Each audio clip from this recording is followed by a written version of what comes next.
Hello everyone, welcome back to the virtual class of political science. Today I am going to make a comparative study of the executives in India and USA. So we have already discussed the executives of both the countries in two different ways, like political executives of India and political executives of USA also we have discussed separately. Today we are going to make a comparison, okay, how it differs from each other. So let's start.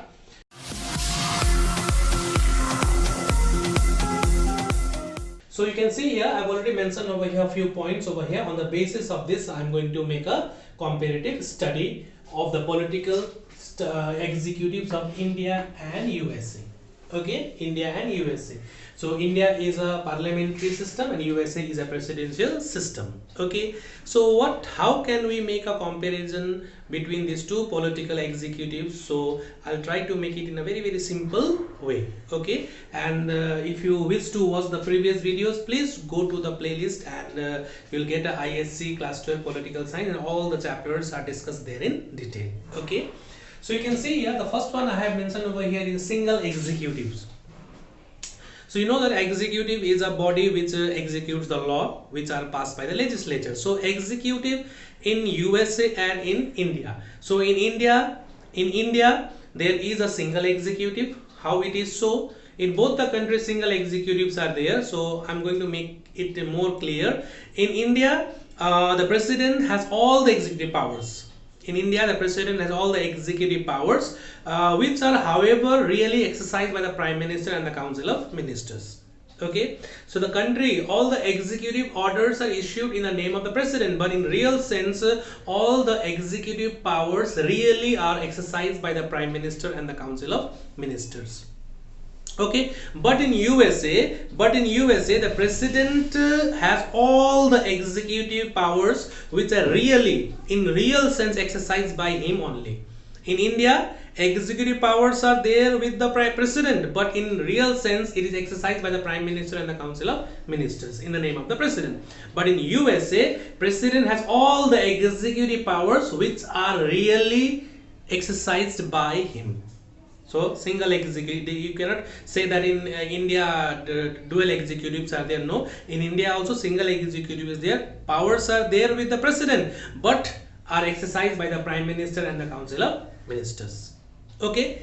Now next one you can see here, elected. How these political executives are elected. Suppose for example, if you take the example of India, president is elected indirectly and the Prime Minister is elected directly. Okay, the president of India is elected indirectly by the electoral college, which consists of the members of Lok Sabha, Rajya Sabha, and the members of legislative assemblies of all the states, as well as the members of legislative assembly of Pondicherry and Delhi.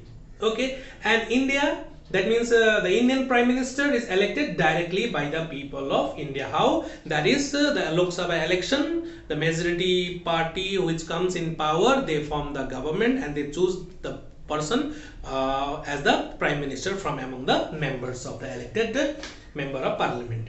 Okay, so that is a indirect election for the president as well as a direct election for the Prime Minister of India, because Prime Minister is also a political executive and president is also the political executive. Okay, and when you talk about USA, the president, though president is elected indirectly. So if you you might have gone through the recent election which was held in USA, that in USA the president is now virtually directly elected by the people. Virtually, why we say virtually? Because as per the constitution, if you go through it, it is mentioned indirect election.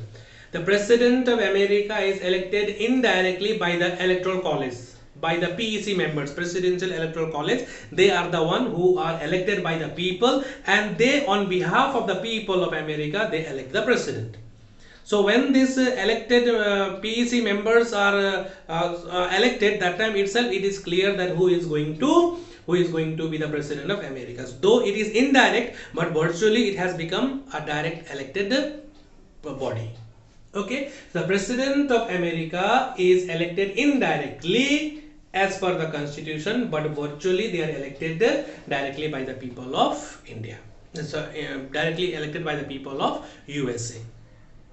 Okay, so the president of India is elected indirectly, and president of USA is also elected indirectly. So president of India is elected by the electoral college, which consists of member of Lok Sabha and Rajya Sabha and the member of legislature in all the states, whereas the president of America is elected by the PEC, that is a presidential electoral college, and those PEC members are elected by the people of the 50 states. They elect it before the election is held. Every after 4 years, PEC is formed, and this PEC formed by the elected members of all the 50 states, which consist of 538 PEC members. 538 PEC members. Okay. Now next one we have is a limited tenure. So what is the meaning of limited tenure? Let me tell you. If you talk about USA, let us talk about USA. In USA, the president once elected can continue the full 4 years term. There is no such a provision like no confidence motion, or in the middle of the term the president can be impeached. Sorry, a president can be thrown out through vote of no confidence. It is not so like that. The president has the full term of 4 years, and once elected they can continue for full 4 years terms, and a person can hold 2 terms as the president of America. 2 terms. That means after completing 2 terms, the person cannot go for the 3rd term. So there is a limit. There is a limitation on the election of the presidential candidate. Okay, suppose I became the president of America for the first time, second time also I got elected. Now 3rd time I can, though how young I may be, I cannot contest the election for the 3rd time. So every president can serve up to how many terms? 2 terms. 4 how many? 4 8 terms they can serve. Okay, so bar is there, certain restrictions are there. But if you talk about India, so though the full term of the president is 5 years, that is okay. But on the other hand, the prime minister also has the term of 5 years, but can be removed from office before completing the 5 years term by passing the no confidence motion. So if the vote of no confidence motion is passed, then the government has to resign. Okay, but there is no such limitations or bar on the or restrictions on the election of the prime minister. So prime minister, as long as he contests the election and comes to power, he can continue on the chair of the prime minister. So there is no bar for the number of times a person can become the prime minister or the minister.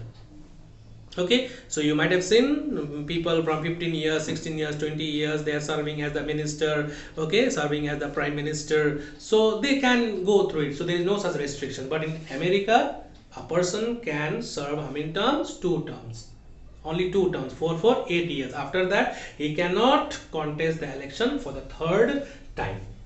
Okay, the next one is nominal and real executive. So why I am mentioning over nominal and real executive? Okay, so in India, president is the nominal executive, just for namesake, whereas the real executive are the prime minister and the council of ministers. Okay, so president holds nominal powers, whereas real powers are in the hand of a prime minister and the council of ministers. But in America, that is in USA, nominal and real executive. President is both. President holds both the nominal as well as real powers. Okay, so in USA there is no distinction between nominal executive and the real executive. The US president is both the head of the state as well as the head of the government, head of the state as well as the head of the government. Okay, but in India, president is the head of the state, whereas the prime minister and council of ministers are the head of the government. So there is a differences between nominal and real executive. But in America, there is no such distinction between nominal and real executive. President himself is the nominal as well as the real executive of the country. He is both the head of the state as well as the head of the government. Okay. Now, next one is the real center of power. So, who holds the power?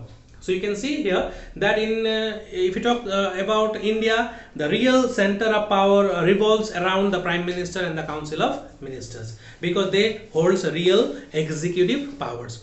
But whereas if you talk about USA, president is the real center of power. President is the real center of power, Okay, so real center of executive powers, and his cabinet is the only advisory and the helping body.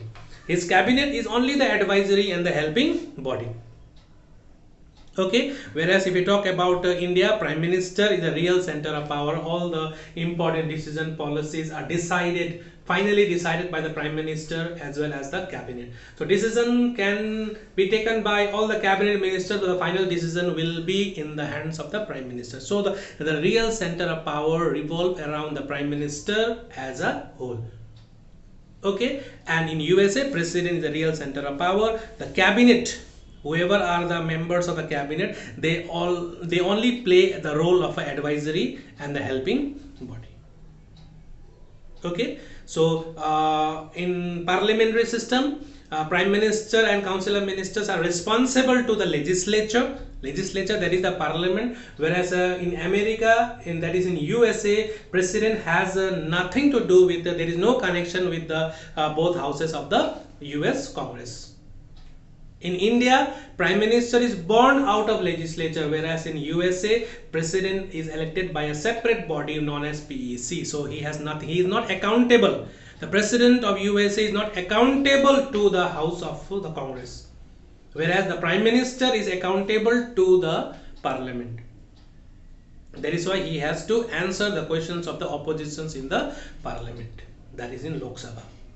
Okay, so this is all about the real center of power. So in USA, the President is the real center of power, whereas in the Prime Minister in India is also the real center of power. All the decisions are taken by the Prime Minister, not by the President of India. So as I told you, President is the nominal head, whereas all the real powers are exercised by the Prime Minister and the Council of Ministers. Though countries run in the name of the President, but the real powers are really exercised by the Prime Minister and the Council of Ministers. Council of Ministers, those ministers who hold important ministries, they are the one who help and advise the Prime Minister in carrying out or exercising its duties as the Prime Minister of the country.